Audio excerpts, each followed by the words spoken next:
네, 강프로입니다. 자, 이삭 엔지니어 보겠습니다. 금요일 날 상한가 마감이 됐습니다. 자, 근데 어떤 종목인지 딱 보셔야 돼요. 제가 말씀드리는 어떤 종목은 여기 나오는, 그쵸? 여기 쭉 내리면 무슨 일을 하는지 나오죠? 자, 동사는 2006년 11월에 설립되어서 반도체, 전자, 철강, 중공업, 발전, 제약, 바이오, 2차 전지 등 제조 산업 전반에 걸쳐 공장 자동화 솔루션 공급을 영위하고, 이게 뭡니까? 스마트 팩토리. 그냥 한 대 묶어서 스마트 팩토리입니다.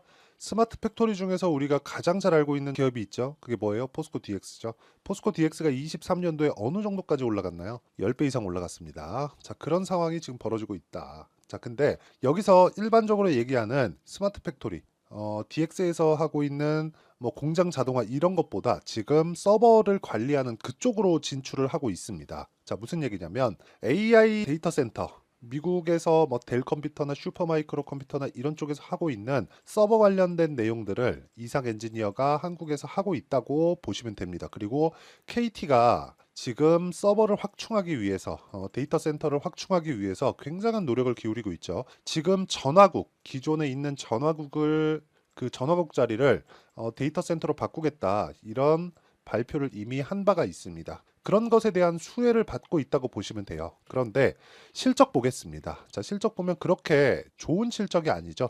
시가총액을 본다면 실적만큼 시가총액도 그렇게 높은 편이 아닙니다. 그런데 상한가를 가기 전에 뭘 만들었는지가 중요해요. 뭐예요? 신고가를 만들었다. 자, 그러면 우리는 고가 구간에서 어떻게 공략을 해야 되는지 그걸 판단하는 게 정말 중요합니다. 제가 오늘 드리고자 하는 이야기는 이삭 엔지니어링이 앞으로 어떤 식으로 주가가 올라가고 뭐 추가적으로 상승하기 위한 조건이 무엇이 나와야 되고, 그런 것보다 우리가 이런 종목군을 어떤 식으로 공략을 해야 되는지 그 내용에 대해서 이야기를 드릴 겁니다. 자, 내용 한번 보시면 제가 실제 매매한 타점을 가지고 이야기를 드릴게요. 자, 정확하게 제가 여기 매매한 내역을 보면 신고가 만들어 놓고 쭉 가서 매물소와 거치고 반등을 확인하고 나서 뭘 했어요? 매수를 했다. 그런 다음에 하나, 둘, 셋, 4일째 상한가를 갔죠. 다음 주엔 당연히 매도하는 거죠. 자, 이걸 가지고 추가적으로 내가 뭘 할 거예요? 이게 아니라 올라가는 과정에서 확인하고, 대신에 신고가를 확인하고 나서 내가 매매를 했을 때 꾸준하게 수익을 볼 수 있는 환경을 갖출 수 있다. 그 이후에 지금까지 말씀드렸었던 뭐 데이터 센터 관련된 내용, 뭐 반도체 호황인 내용, 뭐 관련된 뭐 스마트 팩토리 관련된 내용, AI 관련된 내용, 이 모든 것들이 다 가격에 녹아 있기 때문에 우리가 판단해야 되는 부분은 언제 사서 언제 파는지에 대한 내용입니다. 자, 내용 보시면 이렇게 정확하게 신고가 만들어 놓고 조정 받았죠? 우린 이걸 뭐라 그래요? 눌림목. 그리고 수렴, 확산, 다시 수렴을 거친 이후에 뭘 만들었습니까? 매수 상한가. 그쵸? 이 내용에 대한 부분을 제가 여기 소통방에서 모두 공유하고 있습니다. 자, 5월 23일 우리기술. 자, 우리기술도 최근에 강한 움직임을 보이고 있죠. 우리기술 같은 경우에도 보면 어떻습니까? 올라가는 구간에서 내가 매매를 했을 때 수익 전환을 시킬 수 있다는 점이 중요하고요. 그리고 이 내용에 대한 부분도 모두 소통방에서 공유를 하고 있으니까 매매하는 과정에서 내가 어떻게 판단해야 되고 어떻게 가격을 잡아야 될지 잘 모르겠다 하시는 분들은 소통방에 들어오시면 되고, 소통방은 무료로 진행하고 있습니다. 당연히 이삭 엔지니어링의 실시간 타점도 제가 무료로 공유를 해드리도록 할 테니까 구독과 좋아요 부탁드리고요. 상단에 있는 전화번호로 구독 또는 10억이라고 문자 보내주시면 제가 소통방 입장 링크를 순차적으로 공유를 해드리도록 하겠습니다. 자, 이런 식으로 제가 매매를 해야 된다고 꾸준하게 이야기를 드렸는데, 이 이야기를 가지고 제 계좌 수익을 한번 보여드리도록 하겠습니다. 이렇게 인증을 하는 사람은 아마 없을 겁니다. 자, 내용 보시면 1월 1일부터 5월 25일까지 457%. 그쵸? 이건 계좌 수익입니다. 그리고 계좌 수익은 조작이 불가능하고요. 이렇게 수익을 내기 위해서는 내가 어떻게 해야 된다? 무조건, 이건 그냥 무조건이에요. 무조건 고가 돌파 구간을 내가 공략할 수 있어야 되고, 고가 돌파 구간을 공략할 수 있었을 때 종목군을 이런 식으로 공략을 할 수 있는 거고요. 이 내용에 대한 부분을 아까 전에 말씀드렸죠? 제가 여기 소통방에서 모두 공유하고 있으니까 상단에 있는 전화번호로 구독 또는 10억이라고 문자 보내주시면 제가 소통방 입장 링크를 순차적으로 공유를 해드리도록 하겠습니다. 자, 어떤 종목군을 공략해서 이런 상황이 나왔는지 제가 다 보여드렸고 어느 정도까지 결과를 낼 수 있는지 제 계좌 수익을 통해서 이야기를 해드렸으니까 이 내용을 가지고 우리가 여기 이삭 엔지니어링을 다시 한번 볼게요. 자, 지금 보면 시장은 안 좋죠. 시장 안 좋습니다. 지금 특히나 한국 시장 같은 경우에는 금요일 날도 코스피 1.2% 빠졌고요. 코스닥 0.85% 빠졌습니다. 이런 상황이 벌어지고 있는데도 불구하고 이삭 엔지니어링은 상한가 마감이 됐다는 점. 왜? 고가 매물을 소화했으니까. 주식은 고가 매물을 소화하는 게 중요한 겁니다. 근데 고가 매물 소화하려면 뭐가 들어와요? 돈이 들어오죠. 근데 그 돈을 자, 수급 한번 볼게요. 수급 한번 보면 이런 식이에요. 외국인이 17억을 매도하고 개인이 17억을 매수했는데 상한가를 가버렸어요. 실제 거래는 어느 정도 나왔습니까? 2,600억. 그러면 우리가 단순히 수급, 매매 동향이라 그러죠. 이 매매 동향을 본다 그래서 이런 종목군들 잡아낼 수 있을까? 안 된다는 겁니다. 무조건 돌파하는 구간에서 어떤 공략 시점이 필요한지 그리고 내가 어디까지 봐야 되고 그리고 여기 이평선과의 이격도는 어떻게 돼 있을지 그리고 고가 돌파한 이후에 매도 구간은 어떻게 잡아야 될지 그런 부분이 중요한데 첫 번째 단계는 고가 돌파를 먼저 한 이후에 첫 번째 돌파 구간에는 절대 따라가지 않는다. 아무리 좋아 보이더라도 절대 따라가지 않는 겁니다. 절대로. 그건 첫 번째 돌파 구간은 확인하는 과정이 필요하고요. 지금 뭐가 나왔죠? 다시 상한가를 가면서 신고가를 갔기 때문에 여기서 매물 소화 과정을 한 차례 더 보낼 수 있습니다. 그리고 이걸 주봉으로 돌려서 봤을 때는요. 올라가는 과정에서 여기 2021년도에 상장한 이후에 매물대가 상당히 많이 쌓여져 있죠. 그리고 21년도에 상장했으니까 시장이 좋을 때 상장을 했고 쭉 빠지면서 21년 말부터 조정을 받았고 22년도에 인플레이션이 직격탄을 맞았고요. 그리고 22년 초 그리고 쭉 오면서 뭐가 나왔습니까? 금리 인상이나 그런 부분이 있었죠. 안 좋았었다는 거예요. 그럼 여기 뭐가 있어요? 매물대가 있다. 다음 주 월요일 되면 물량 맞고 떨어질 겁니다. 거기서 매도를 하고 다시 매수할 수 있는 타점. 이게 가격 전략입니다. 하지만 이 가격 전략도 무분별하게 싸게 산다 그래서 내가 수익을 낼 수 있는 게 아니에요. 아까 전에 제가 타점에 대해서 보여드렸는데 이 내용을 보더라도 어떻습니까? 자, 보시면요. 이삭 엔지니어링. 자, 내용 보시면 어때요? 여기서 사지 않고 내려오는 구간 그 어디에서도 사지 않았습니다. 횡보하는 구간 어디에서도 매수하지 않았고요. 올라가는 구간을 확인하고 다시 올라갈 때 고가에 근접했을 때 그때 매도를 했다는 거죠. 이렇게 매매를 하는 원리가 있을 거 아닙니까? 그리고 나서 상한가를 갔는데 원리가 있겠죠. 그 원리를 제가 실시간 타점으로 공개를 하는 게 여기 10억 만들기 프로젝트를 진행하는 소통방에서 하고 있다는 거고 그리고 이렇게 제가 장시작 전에 공유를 해드리는 원리 그 원리는 여기 이삭 엔지니어의 가격과 단기 보유 전략. 단기 보유 전략은 2주입니다. 2주. 2주 동안 내가 어떤 식으로 매매를 이끌어 갈 것인가. 그랬을 때 수익 전환을 시킬 수 있겠는가.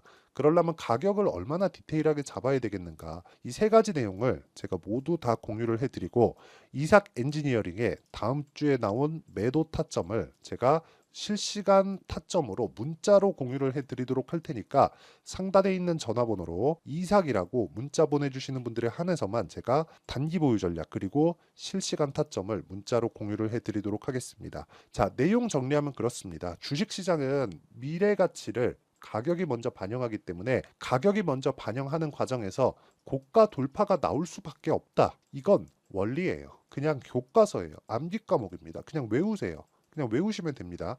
그러면 고가 돌파를 했을 때 뭐가 나와요? 1차 돌파 구간에서는 나는 매매하지 않는다. 확인만 한다. 확인하고 나서 눌림목이 나올 텐데 눌림목이 안 나오고 그냥 올라간다? 그럼 그냥 보내주세요. 이거 말고도 다른 종목들이 있습니다. 근데 다른 종목군들도 99%의 종목군들은 모두 신고가 달성 또는 고가 돌파 이후에 눌림목을 만들어내기 때문에 이 눌림목 구간에서 우리가 충분하게 타점을 잡을 수 있는 그런 환경이 중요하고요. 그 환경에 대한 내용, 전체적인 내용은 여기 소통방에서 다 다루고 있고요. 당연히 이삭 엔지니어링의 실시간 타점도 다 공유를 해드리고 있으니까 상단에 있는 전화번호로 구독 또는 10억이라고 문자 보내주시면 제가 소통방 입장 링크를 순차적으로 공유를 해드리고요. 무엇보다 이삭 엔지니어링만의 그쵸? 상한가 가고 그 다음 매도 타점 또는 재매수 구간까지 실시간 타점을 제가 문자로 공유를 해드리도록 할 테니까 상단에 있는 전화번호로 이삭, 자 이삭이라고 문자 보내주시면 제가 단기 보유 전략과 함께 매도부터 매수 타점을 다시 공략을 하는 부분을 문자로 공유를 해드리도록 하겠습니다. 자, 내용 정리하면요. 이렇게 매매를 했을 때 내가 꾸준하게 수익을 낼 수 있다는 거니까 어떤 식으로 분류하고 어떻게 판단을 해야 되는지 그 내용에 대한 부분을요. 제가 다 이해를 시켜드리도록 할 테니까 영상 끝까지 시청하시고요. 모든 분들이 성공 투자하셨으면 참 좋겠습니다. 자, 24년도가 돼도 여전히 시장은 녹록지 못합니다. 이런 상황이 벌어지는 건 어쩔 수 없습니다. 이런 상황에서도 수익이 나는 종목들의 구조는 변하지 않습니다. 즉 대시세 종목에 대한 구조는 변하지 않는다는 거고, 실제 제가 소통방에서 지속적으로 이야기를 드리고 있는 내용도 대시세 종목이나 시장 주도주를 공략하는 건 철저하게 가격 분석을 하라고 이야기를 드리고, 가격 분석 이후에는 이슈에 대한 파악, 그리고 이슈를 파악하고 나서는 다시 내가 얼마에 매수할지 그 타점에 대한 부분을 지속적으로 언급을 하고 있습니다. 자, 근데 생각해 보세요. 시장이 굉장히 어려웠습니다. 어려운 상황에서의 어떤 종목들이 강했냐 보면 반도체와 그리고 바이오입니다. 자, 실제 여기 보면요. HLB에 제가 실제 매매한 내용을 띄워놓고 보여드리고 있는데 1월 22일부터 매매를 시작해서 4일 동안 31%의 수익 마감이 됐고요. 그리고 여전히 신고가 종목입니다. 자, 그리고 그 다음 어보브 반도체, 이름을 보시다시피 반도체 종목이죠. 그리고 AI 반도체는 지속적으로 강세를 보이고 있습니다. 이 종목도 신고가를 먼저 달성한 이후에 제가 21%의 단기간에 21%의 큰 수익을 내고 마감이 됐습니다. 다시 재공략을 준비하고 있고, 이런 부분은 소통방에서 다 공유를 해드립니다. 자, 그리고 코세스, 자 코세스 같은 종목도 당연히 그쵸, 신고가 종목이고요. 그리고 반도체 종목입니다. 이 종목도 영업일 기준에서 이틀 동안 대략 한 15%의 수익 마감이 됐습니다. 내용을 한번 보시면 어떻습니까? HLB를 포함해서 뭐 30%, 20%, 뭐 15% 이런 식의 수익이 지속적으로 발생하고 있는데, 이 세 종목 모두 다 신고가 종목이고 1월 달에 시장이 약세를 보이고 있는 구간에서도 강했었던 그런 종목입니다. 특징점이 하나 있는데 그 이슈에 앞서서 가격이 먼저 반영했다는 거죠. 그렇게 제가 가격을 먼저 보고 이슈에 대해서 파악하는 이유는 결과적으로는 큰 시세를 먹기 위한 사전 준비 작업입니다. 실제로 큰 시세를 먹기 위해서 사전 준비 작업을 했을 때 여기 레인보우 로보틱스 127%, 그리고 ISC 98%, 그리고 한미반도체 97%의 큰 수익을 내는 상황을 만들 수 있습니다. 어떤 식으로 소통방에서 진행됐는지, 그쵸? 그 상황을 제가 이야기를 드린 건데, 이런 상황도요, 당연히 신고가를 공략했을 때 가능한 겁니다. 자, 그러면 이번에도 마찬가지입니다. 그쵸? 정부 주도의 코리아 디스카운트 해소 방안이 2월 달에 발표를 하고요. 그리고 2월 달에 발표된 내용을 토대로 주가가 움직이는 게 아니라 이미 움직인 내용이 있죠. 실제 이 내용은 크게 중요한 게 아니라는 겁니다. 실제 움직인 내용을 보면, 자, 기아차입니다. 실제로 12월 달에 신고가를 만들어 놓고 정부에서 입김을 불어 넣으니까 순식간에 기아차를 포함해서 현대차 같은 거대 기업들의 주가가 2주도 채 되지 않아서 40% 정도의 큰 시세를 냅니다. 자, 그러면 우리는 어떤 종목을 봐야 될까요? 이슈를 파악해야 되는 것도 맞지만 철저하게 가격에 맞춰서 매매를 해야 되는 게 당연히 중요합니다. 정부가 주도하는 정책 방향이 있겠죠. 그 방향에 맞춰서 우리가 종목을 찾을 필요가 있다. 자, 그러면 답이 나왔습니다. 정부가 주도하는 방향에 맞춰서 제2의 기아차를 찾는 게 지금은 중요하다. 근데 정부 정책의 방향에 맞게 가자. 그랬을 때 앞서서 제가 보여드렸었던 내용인 여기 레인보우 로보틱스 127%, 그리고 ISC 98%, 그리고 한미반도체 97%와 같은 수익을 낼 수 있습니다. 물론 시간에 대한 부분은 최소 2주의 시간이 필요하고요. 그리고 최장 3개월 안에 끝내야 됩니다. 자, 기아차의 시세를 보셨던 것과 같이 2월 달에 정부 정책의 방향이 결정되고요. 바로 3월 달이면 시행입니다. 자, 그러면 우리는 거기에 맞춰서 당연히 종목을 찾아야 되고, 제가 제2의 기아차를 찾아놨습니다. 제가 아까 전에 소통방에서 이야기를 드렸었던 내용 다 공개를 해드렸는데, 그 내용처럼 종목만 받고 싶다 하시는 분들은요, 상단에 있는 제 전화번호로 대시세 자, 대시세라고 문자를 보내주시면 정부 정책의 방향에 맞는 종목을 모든 분들에게 무료로 공개를 해드리도록 하겠습니다. 자, 제가 원하는 건 채널 성장이 목적입니다. 자, 그래서 구독과 좋아요 꼭 좀 부탁드리고요. 모든 분들이 정부 정책에 맞는 방향으로 매매를 이어가서 큰 수익 보셨으면 좋겠습니다.